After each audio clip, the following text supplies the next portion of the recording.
it might be a slightly different, certainly presentation than you've had in the past, but I think it's one that's appropriate for every organization and should be at least part of your risk management strategy. Because I firmly believe that folks will encounter at some point or another, pretty much any organization of any size, some sort of crisis communications event in their history. And I'll explain why I believe that is the case and what it actually will look like and why. So the agenda that we will certainly go through here is just a quick on background, myth and realities of what crisis communications are. I'm going to use some examples to drive home that point.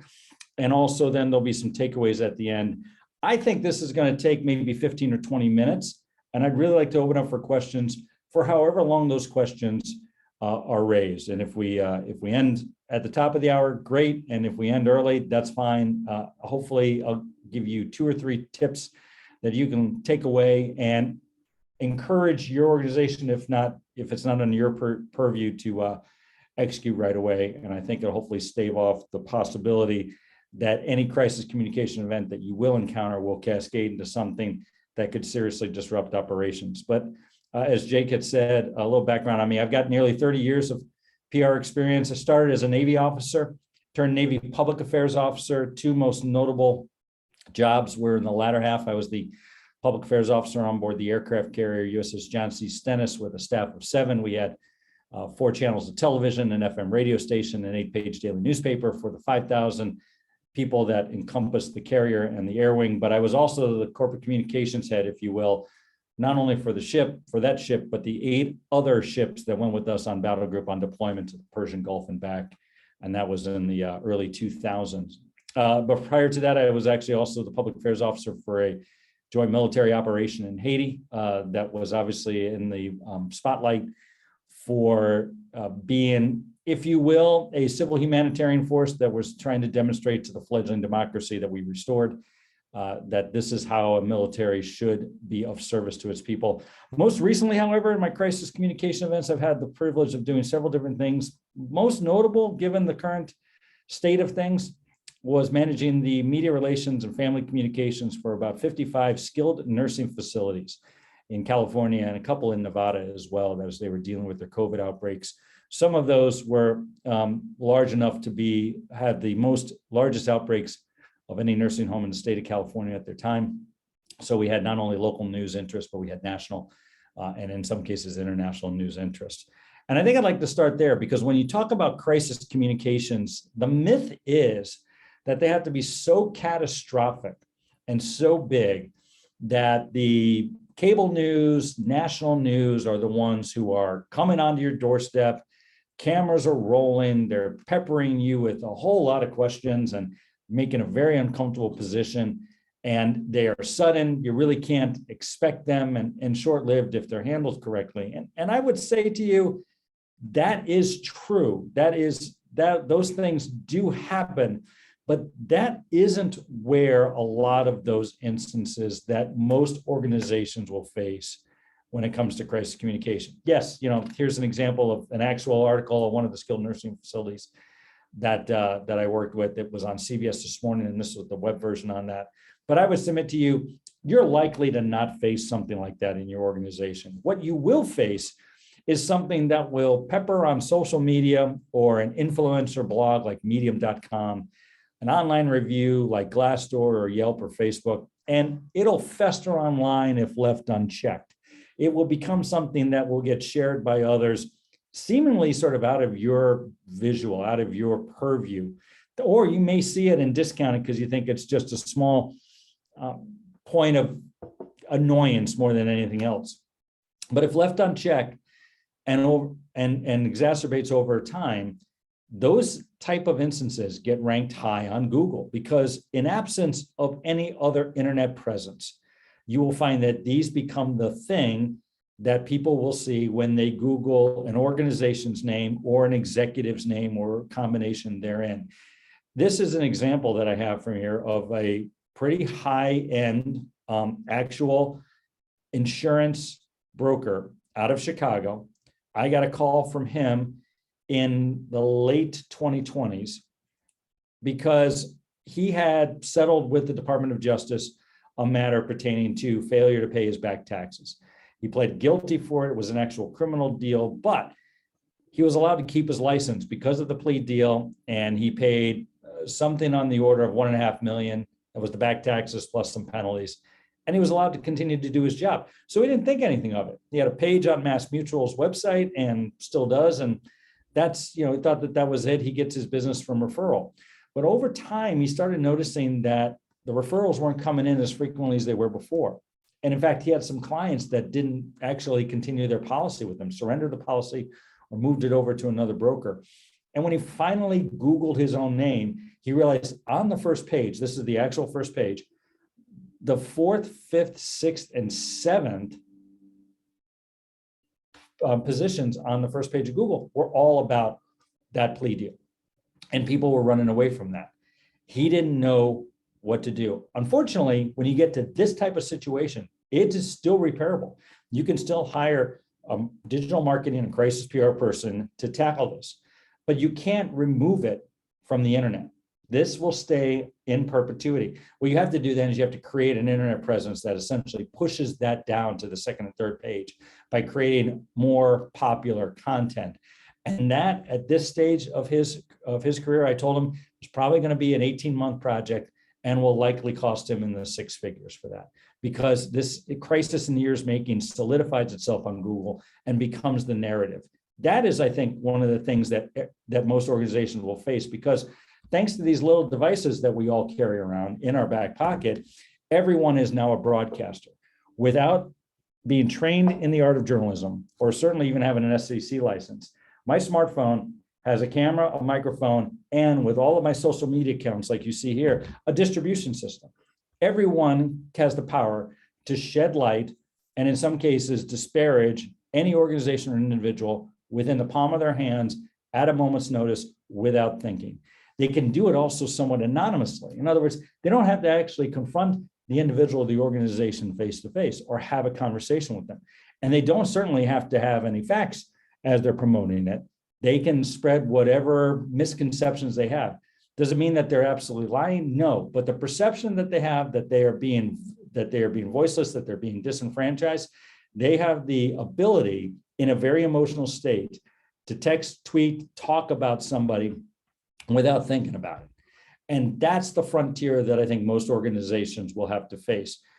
This is a prime example of that, even for the large organizations. If you recall, about 4 years ago, when this passenger was dragged off of the United Airlines flight in Chicago, the reason this made the national news was because everybody on that plane grabbed their cell phone, recorded the actual physical dragging of this passenger off of that plane, and wondered what went wrong. Let's keep this in mind. This individual was asked to leave the plane because, as you may all know, when you buy a plane ticket, it doesn't necessarily guarantee your seat if they're overbooked. They asked him to leave, and he said no. Law enforcement was going in to escort him out, and he resisted arrest. He actually got into a physical altercation with the police until such time as they physically removed him from that. And as you can see, he got physically beat up a little bit because of that, because he was resisting arrest. That didn't matter. This is the thing that everybody saw because of the broadcast capabilities of everybody on that plane. And in turn, United, instead of addressing that on social media, decided to put out a press release that basically shielded themselves from responsibility and said this is a law enforcement operations. That doesn't bode well because they didn't respond to the audiences in the platforms that they were having issues with United. They decided just to go to the normal traditional news media route.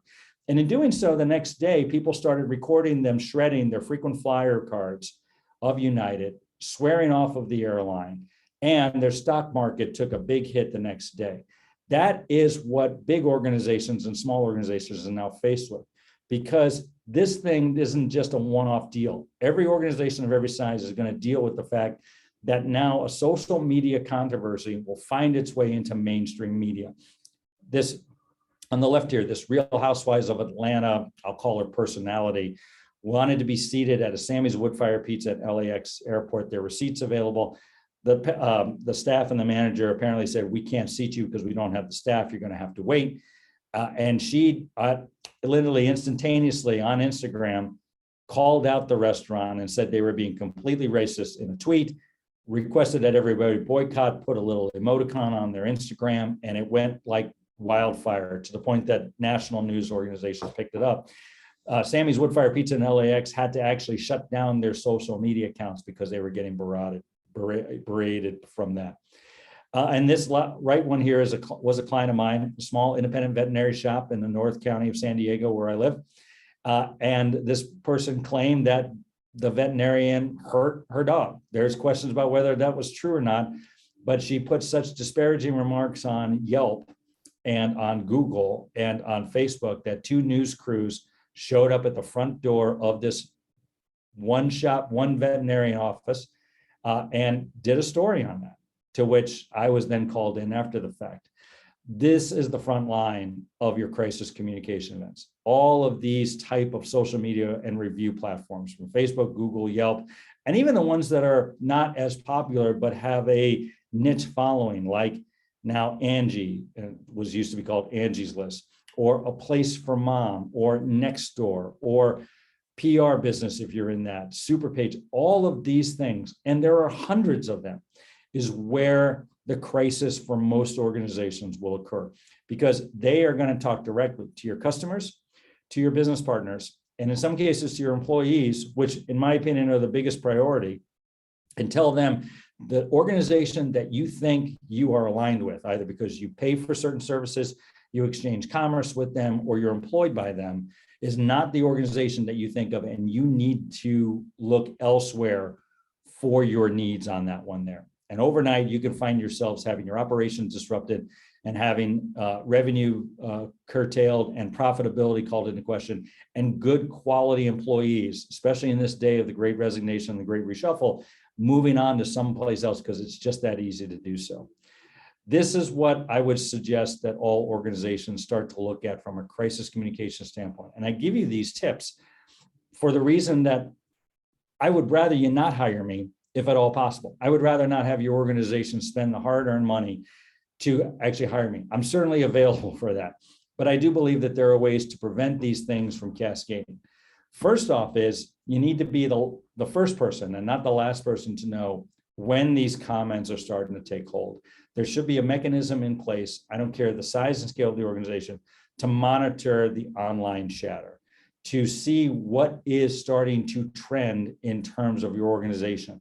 Organizations should have Google alerts, and they're free to do so, to type in and set up there that if anything is put on a blog post or a news article or something like that about your organization or about an individual, you get an alert within a couple of hours that tells you it's up and running. There are also free platforms that you can monitor Twitter feeds and Instagram posts and things of that nature. So as those things come up online, you're one of the first people to know about those. The other thing that I think is as important is for organizations to maintain an internet presence. I've got a case right now with an organization that is in, I'll call it the animal welfare business in New York. And they are getting disparaged by a small activist group for essentially reasons that are not true, but are perceived to be true, because this organization doesn't really leverage their social media presence and their website to its maximum extent. They are not communicative enough with the general public, let alone with donors, with partners, with potential customers, to be able to stave off if somebody is going to take a pot shot at them. So having a regular, proactive internet presence will help people put, when somebody has a comment that doesn't make sense, put that comment in a context, and in many cases, come to your rescue. If there is a negative blog, if there is a negative review, you should know how to answer that and answer that right away. And do so, as you'll see down in the messaging there when I talk about training, do so in a way that doesn't get argumentative, doesn't get into a state where you're looking at elevating the animosity and the anxiety, because you're only going to fuel that fire. But coming up with an empathetic and action-oriented messaging is clearly the path you need to take. And by empathy, let me explain. I don't mean to say that you have to admit culpability, admit any wrongdoing when there's no wrongdoing to be had. But you have to recognize that this animosity that somebody feels is because they perceive something that may or may not be true. And if you can reach them with the, I hear you, I understand that's the way you feel. I appreciate that you brought this to our attention. Here are some things that we're going to work on because these are the realities from this one. But I'm going to take it on as an organization to make sure that we better communicate that. We'll go a long way to answering the mail in a way that diffuses the tension and makes the audience member feel like they're heard. I see way too many companies don't say anything at all, which then only fuels the belief from that other side that you either are unfeeling or incompetent, or when they do respond, they respond in sort of a point counterpoint debate. And that only validates what they believe is your willingness to do something wrong, to purposefully get the upper hand in a situation at the expense of somebody else. Answering it quickly with empathy and action is the right move. And it takes a lot of organizations and executives out of their comfort zone. So avoiding that fight or flight mode, as I call it, refuting the argument or no comment is important. Also, as you learn how to do this, it's important to train to the people who will respond for that. Online, in person, at a party, at an all hands town hall meeting for internal employee matters, for customer conferences and things of that nature. There are a myriad of ways because, again, of these wonderful little devices that we all carry around, that you'll have to answer inquiries or answer accusations, and they might not be things that you're normally comfortable with or do often. And so training to those, like you do any sort of risk management strategy, is important for that. Come up with those scenarios. Who is going to talk to it? Who is their backup if that person isn't available? What are the kind of things you're going to say and how you're going to say it? And if you do have a situation where somebody's taking a pot shot at you on LinkedIn or Instagram or Facebook, or pick a review site, and you respond to it, evaluate how those went. Evaluate what the reaction was for that. You will always be fine-tuning your messaging and your approach to make sure you dial it in correctly. It takes a little bit of practice. This isn't an exhaustive measure, and I understand that, though, it still is one thing that you add to your plate. But I've seen it way too many times where good organizations and good people will spend a lot of money and a lot of time, to the tune of $500,000 in some cases, to right a misperception that will call into question your ability to make money, to keep good people, to keep your quality customers, and to keep your business partners. A little bit of preparation goes a long way for that. If it doesn't happen, then certainly call for professional help. But I do believe a disciplined approach on this one at a very, very small little effort in the beginning can go a long way to preventing that next crisis communication event that you will likely face to be a big issue that will disrupt operations. If it doesn't, though, or you have any questions, I give you this contact page for this reason. I want you to reach out to me. I love what I do.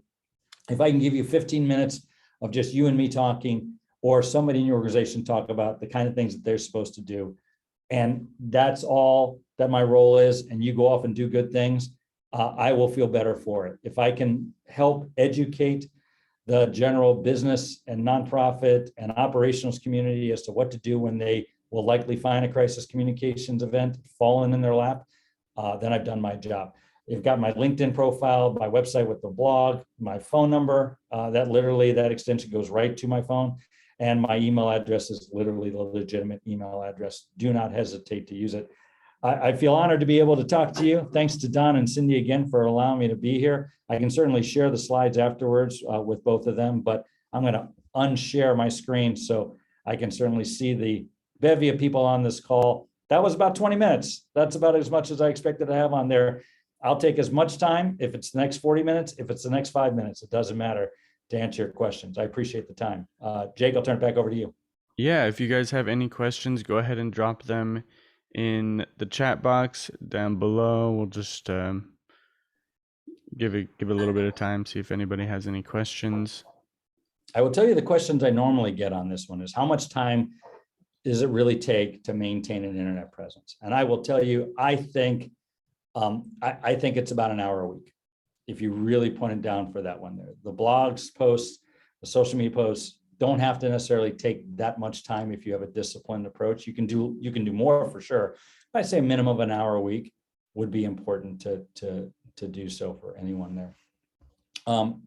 I see the questions on here. Do you want me to start going through those, Jake? Yeah, we have a question. How did you start doing this? I was a Navy officer, as I had mentioned in the bio there. I was a Navy officer turned Navy public affairs officer. I had the opportunity to be in a unique position. About only 200 officers at the time I was in did that. This is out of 55 officers and 330,000 service members, to be essentially in the public affairs capacity, where my job was twofold. One is to help the commands that I was privileged to serve and communicate effectively to all the sailors and the service members that were under the command, so they knew what their jobs were. But I was also the person that was in charge of communicating to local, national, taxpayer audience, and in some cases, international partners, as to why we were doing what we were doing, what the betterment was, what our value system was in terms of being a service-minded organization, global force for good, as we used to call it, and had the privilege to do so. Crisis communications in forward deployed Navy operations is just part of the job. So I learned at a young age, in my late 20s, how to do that and how to do it effectively, to be able to be a conduit by which we would be as transparent, open as we could, certainly given some national security restrictions and also some privacy issues with regards to the people that were involved, but to be that conduit where you can be the trusted agent for that. And then I went into the private sector 20 odd years ago, worked for a couple of marketing firms and PR firms, and then it was in-house at the marketing head of a software company before I launched my own consulting practice. I was doing both promotional and crisis communications work up until about 4.5 years ago, where I now, again, thanks to these little devices, there was enough demand, and I thought I was good at this particular discipline to the point that I made it my full-time profession as crisis communications, and been doing it ever since. Quite frankly, I wish I had focused my practice in crisis communication, only crisis communication, about 10 years ago instead of 4 years ago. So I hope that answers your question. I appreciate that. How do you monitor the online presence? Is the second one there. I'm gonna give you a couple of if you don't mind, I'll put them in the chat room. There are systems that are in place that are free, as I'd mentioned. One is alerts, Google Alerts. You literally, if you've got a Google ID, you can use it without any sort of cost or service. That link right there, you can set up and have it send to a particular email. Any sort of keywords that, as they are new content is posted and gets indexed by Google, you'll get an alert for that one. So I will put, let's say, your company name, I will put in quotation marks, the company name. And if there is a CEO or an interested party, Joe Smith, company A, as an example for that. And literally Google's algorithms are good enough that if somebody posts something new on a blog or a news site or something that Google puts together, you will have these alerts sent to you. You can set it up in the parameters that within 2 hours, you get an alert. If you're getting inundated by that, you can set up where you only get one once a day or so, like that. And you can set up like the type of content that you get if you're just getting a lot of false positives. But that's a real easy and free tool to use. I also like this one for social media, in particular for Twitter. Twitter is the one that people use for sort of disparaging people right away, immediately. And it's called TweetDeck. TweetDeck is a good one where you can add Twitter feeds that you can keep an eye on. I do it for a couple of clients where the issues are ongoing. I would say those two right now are the easiest and at zero cost ways to set up monitoring systems for your organization and individuals. So Donna, I appreciate the question on that.